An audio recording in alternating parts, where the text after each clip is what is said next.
Ko here ma Hoiore na whare mai te tap o anu te arwhaitu tātou whare reira at e pōtut e wea a na o tau te mai te motumu pro o te tap e hia mai.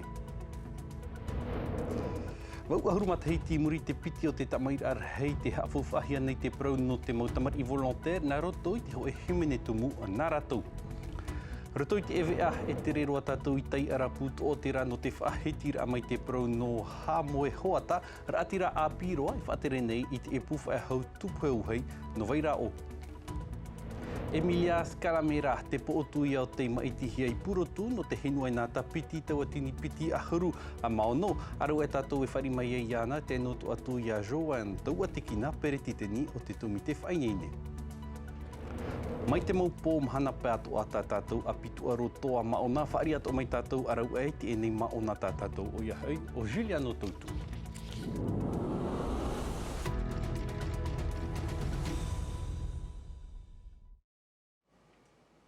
No te iritira ai te enei a wea a nā tātou au ahuru o matheiti i muri i te tau tamai rei no te matheiti ho e tau tini wahanere ha ahuru ma pēt e whahana hira te prau no te mau tamari i volontaire nā roto i ei te tei himene papa e hia e te i en uf e hau i te hia mai e Jean-Christophe Shigetomi Aivan no te tuatapapa te tua a ai o te whenua o puar a o te turuhia e te enei atira no te pupu himene reo papara mai te sie Rarhau maha a Sheong e o toma a Chabrol o te amuiru o to atu no tātou.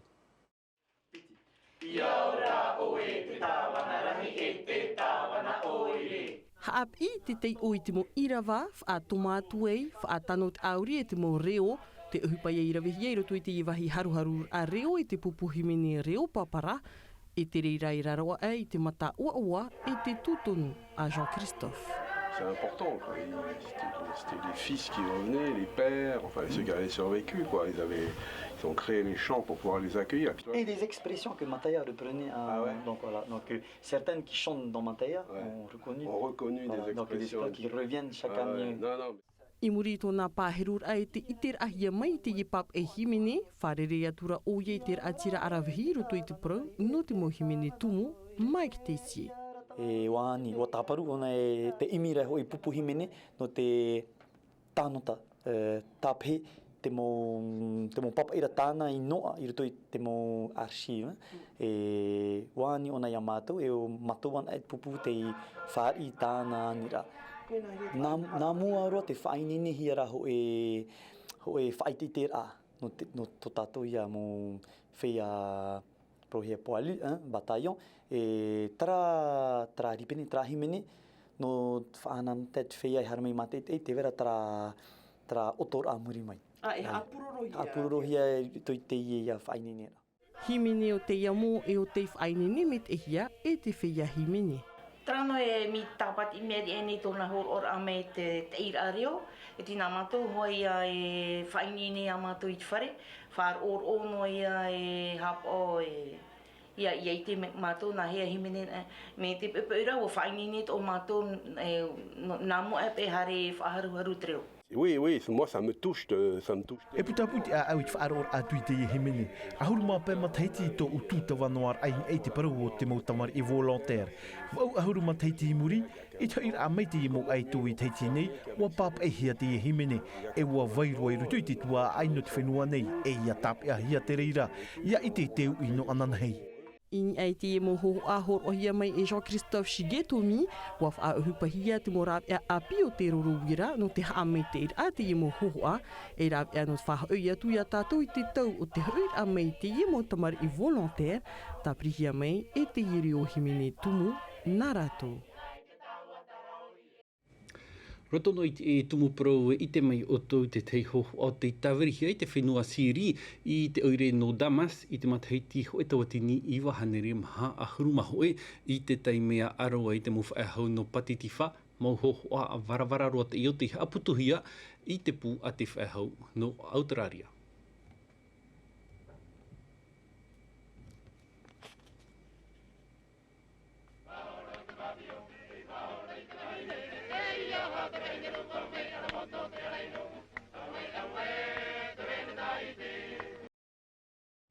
in haar hei o te emo tamari volontaire o te ore I hoi mai I te whenua ai a mai te et ata ori I te pai aui o Charles Pitzia inohia o talo o te pepe mai tei e o te whairuero mai I Beirut.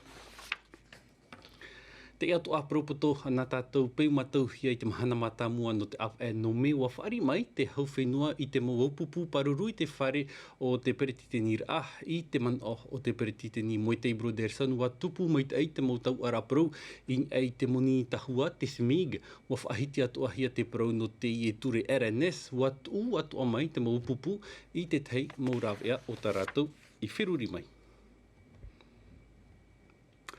I te epepei nei haua tupu te oroa hunar a ia Celine Hoiore I Moorea. Celine o te wharu e mai a tātou a mahana toru I topa e nei I roto I te nono aru mawaura o tōna a mathaiti. Nā hoar hei o te tapapa mai te oroa a to te hui wharu iho nā rei rātoa a te nun a no Moorea no tā rātou tapu aroha hope a ia Celine. Aromate iri te hau te moha papur ai ni te mohohoa a vaiti are perer.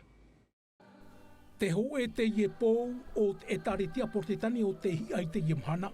Celine, o ia o te tuta wā tūtu ore noana, ia matarati uputa no te tia a orometua nā te mauhine. I te ho e tau, e mea etaroa te artaira o hipa. O ia mau e paraurhei to te hene rutu I te taritia. Rutu I te raroa a piti ahuru te hapa matahiti. E tano rai te amataroa rai hamana oe. Te oe te o te mauhene mana ohia e iriti te uputa ti ara o te mauhene rutu I te taritia. No te hupara e rutu I te whātera o te taritia, ori roia me te teitino e tano e tūruin eho, mā te mana o nā ore. No te mea, mo te mea toa, oi te ona I te mea ina aruhi a rea tu. E mai te peu, e wahine I te hia o Celine I roto I te ora a whaaro. A ita o ia, I whaia I te rohino te maita e no te nuna, nā muarua. E te ie here nona I tōna nuna, o te here atu oia I orahiana e tōna utua wharehio. Tōna huru, mama here mau, ia mātou kōro atu ane tuahine, te inoho mai nei, traia te tōna huru. Me here roona, ai te mai tira ki tāta, topuno hoa ia mātou, tue ano hoa mātou. Traia ti ora ia mama e tāna toho e hopoi te e taritia. I te mutu no te maa o Celine I hunahi ai, I pihi ei roa, I tōna mō o pufeti.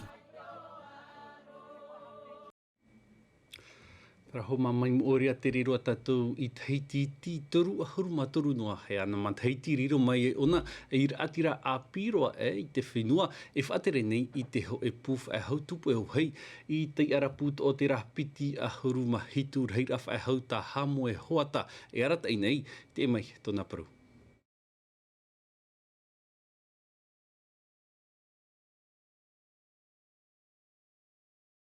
Mai aurai te tawhiwhir I nei tā tātou nei tumupuro hauri mai a tātou arau te whaha atau batheiti e nei tō hamoe ior atu wa hamata mai ona I roto ia I te oire no papara matara mai ei ona no te terero atu I te pā no Vairao tō te rā te mai tōna tumupuro. Wa haamata o haamoe I tāna tauwha e hau I papara mai te mataiti piti tawatini e hitu, tai atu I te mataiti piti tawatini a huru ma piti, mai tōna vai a pira a mai tōna hia ai te riro mai e whae hau tupu e au hei mai tōna mo whiti atoa. A tō e whiti ke tuane o tō umitua hini, nāna I arata I au I roto I te whanhora.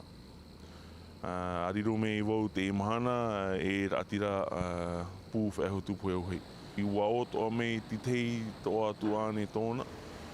E mātou e toru ia te roto I te pūno papara e wharu e tu e oi papara hare me nei oi o nei. Nā toa toa te ierawea e te hupatau I paari e te whirurira. I tau ia toa tau mauhi ora I roto I tau ora utua whare. I te mataiti piti tawatini a huru matoru, tōna ora a mai roto I te pūwha e hau I Vairao. Riro mai ei ona ei monor atira mai te mataiti piti tawatini a huru mamha, te atu I te mataiti piti tawatini piti a huru mapē. e te inei mahana nāna e whaatere nei i nā reira piti ahuru mahitu whae hau no tei araputo o tera. Wa riro me o atira no te ipu no te araputo o tera i te awe no ti te mara. I te ie matahiti piti tautini piti ahuru mapahera. O hare atu tomato atira teito whiru i te whātu ara. O wau ia ti mono mei e te irawe mei te whaatiri o te pū tamatou. Te ie mahana piti ahuru mahitu reira whai hutu puheu hei e weinei i ruto i pū no te era pū. E ne toan mei nau eiro. Mea hei e hurira rei ato. Hare roa te tō tātou oire i te whenua e here. I te e mahana wariro mai o haa moe e atira tūpue au hei a piroa e whaatere nei i te hoe pū i pōrinetia nei.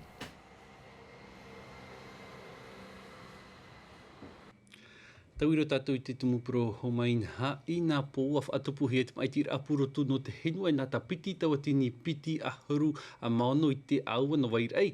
Hau i te piti hanereta atau te tapapātu no te turu e nā pō otu e hitu o Emilia Scalamera te riro mai e purotu no te Henua Enata te mai te motatarar a apunua tō tīrau o hina te amare. Piti av enot whainenir ai te tataur a purotu ina pōra. Wa tupahia te iua. Henua Enata 2026.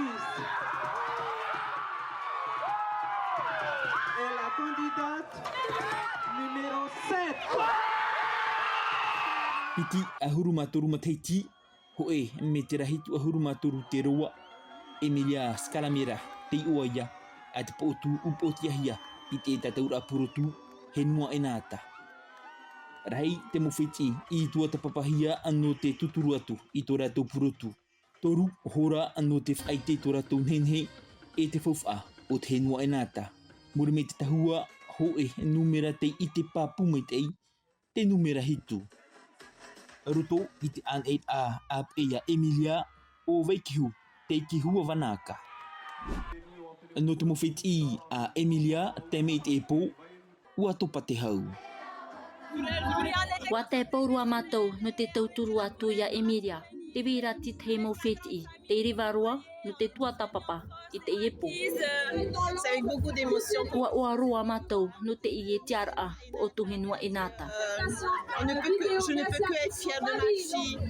No Emilia Scalamera, ua teiti hora no te haa maururu. J'ai pas les mots en fait. Merci. Maururu me te e no te tauturu raa. Te utua whare, tauturu hi a roto i te i e whainini raa purotu. Ta uti aturi raa i te roa raa o te i e tia raa, te pro o te hiroa. C'est représenter la culture de la meilleure des façons. Merci beaucoup. I te e teimei, rai te mu opua raa tia ira i a Emilia Scalamera e tōna mu purotu ap e. Te potu Henua Enata, te aho api no te hiroa Enata.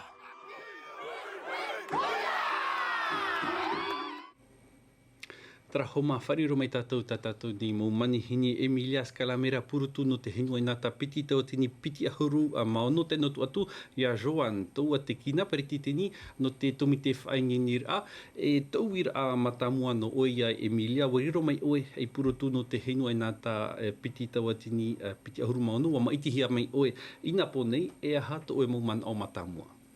Ka ohanui koa nei au te maakau no tēnei ko ina, vai e inui te poipautu i te katai mai i te pō.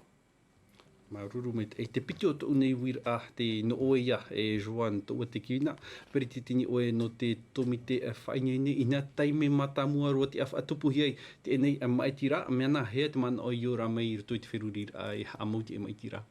Ka ahanu he roa, ka ahanu i te mō tātou au te mata i te meni a tau i te ipu. E no te pahanu i tau ni wira. Ho e matahiti tō mātou wherurira e tō mātou mōhua e whaatupu whaahu te i maitira. No te mea wahau te maha matahiti tēnei au re whaahu te maitira i whaatupuhia. E mea nā reira mātou i te amuira e wa patu mātou ho e taatira e nā te e taatira hakawa a i hapapua ia mātou no te whaatupura ai te maitira purotu. Ia te arutu te ima e tira purotu no matuita e te ima e tira Henua Enata. E piti tāira, te tāira amata mua te whiwhir aia no matu, te hari atu in e te maumutu ta atu o te whenua matuita no te hari e pa imi to e purotu no te hari mei rutu te mai tira. Te raia te whiwhir i mata mua tamato te tomite Miss Marquise, te tomite Teito e o matu e te tomite Miss Henua Enata.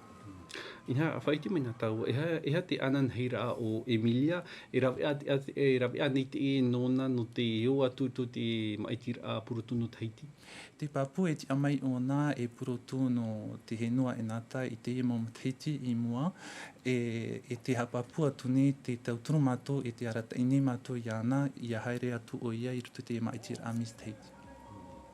Wa te o hina poko deves ini ai to e tiar a teitei, wa mai ona e purotu no wharani, te e atoa te tur eia o tau i te atupura ai te e maitira? Te or anu matu no te Henua Enata e no porini te atoa, te tiara mai o hina poko deves. Nā te atoa tiara mai ona i whai toitoi a matu no te hapapu atu i roto i tamatu mauhara, i whatpua i matu i te ie maitira a purotu. Hapotori mai tāua i te hoira mai ai te aru o te tupu, wa tupu mai te eira, hikta atau te tapapa mai, wa mai te auto? Tēnei brau a manuia te arui no te mea ua hau i te tawatini atau i te tapapa mai, aure hoe e ua ori pauru at mau tata, e pauru at mau ori, trapo, e mea nhinhe roa, e te mau poti atoa. Maruru mai te eia uru ai te whaari a mei tomatou titaur ai, te pahonor a mei i tomatou nei wira. Maruru mai te ei, poro ira hope a, whaitoi tō mai te ei. Vai eno. Vai eno. Taraia homa vaihoro tātou te prau no te mau purotu waini no te whaariro mai tā tātou nei ai tō purotu Julia no tautu, mai te iritir ai tā tātou ni a pitua ro toa maona.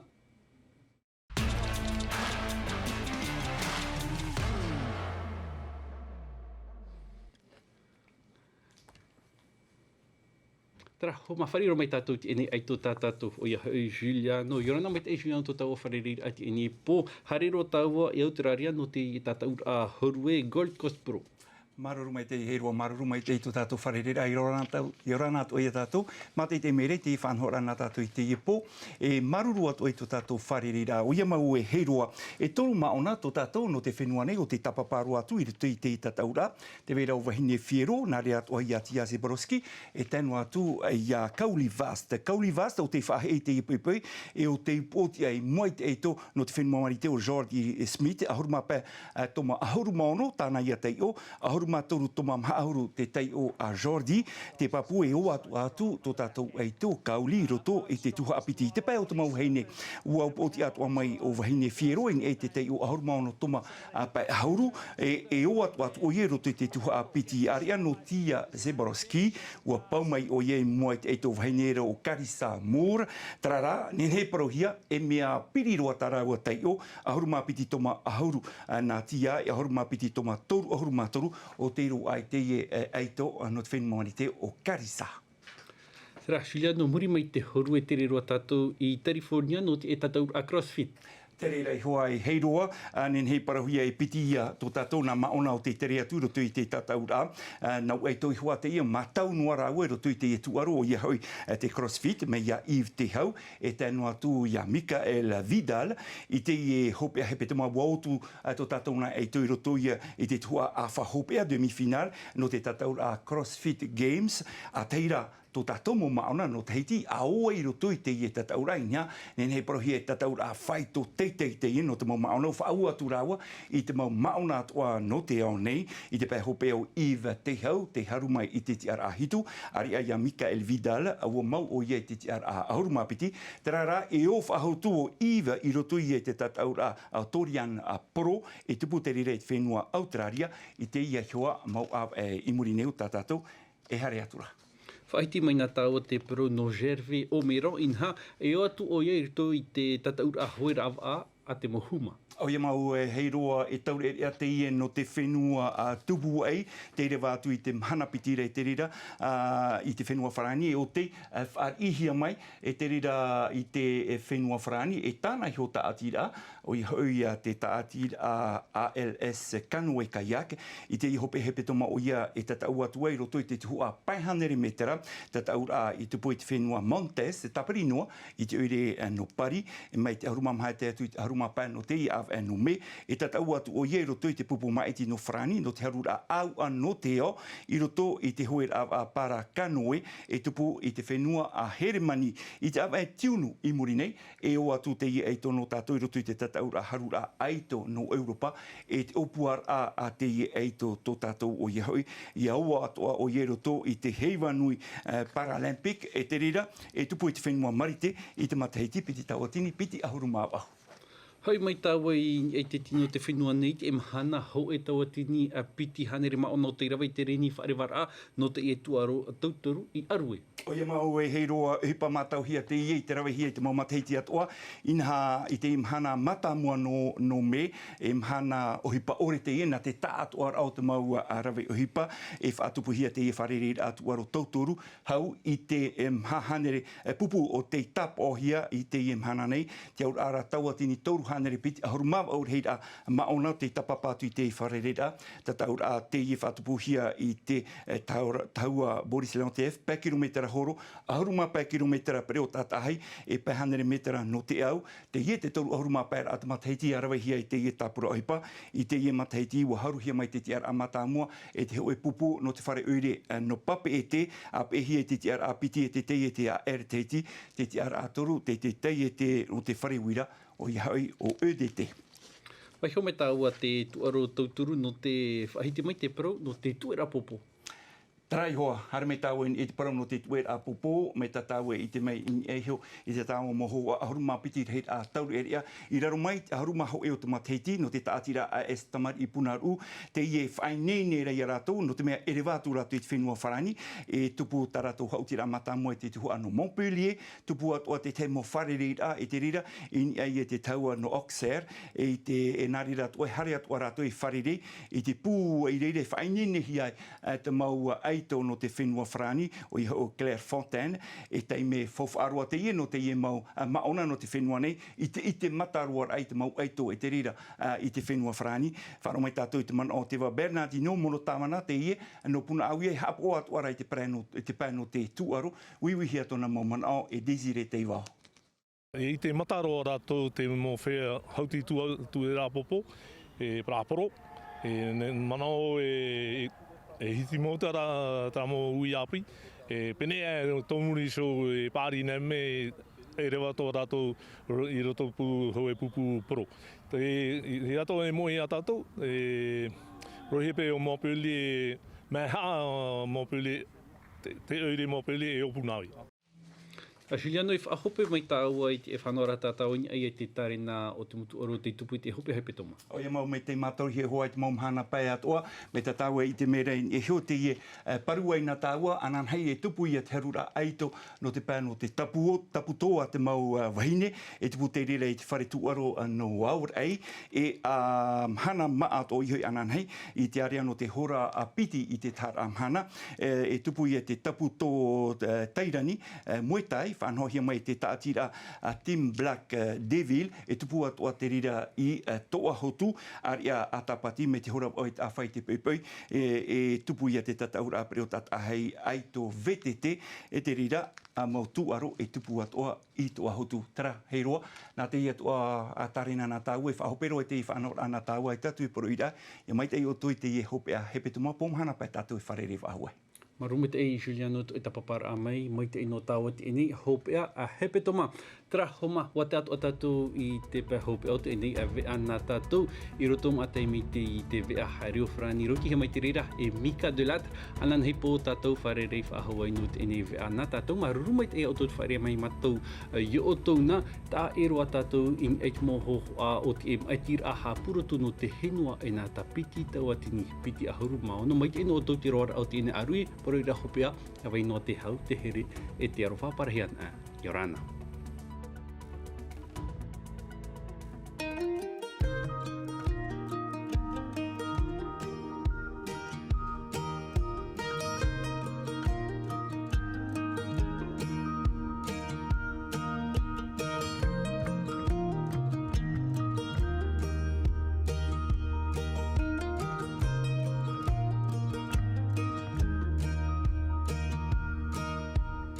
I can hook a trailer on a 2-inch hitch. I can shoot a shotgun, I can catch a fish. I can change a tire on the side of a road. Yeah, I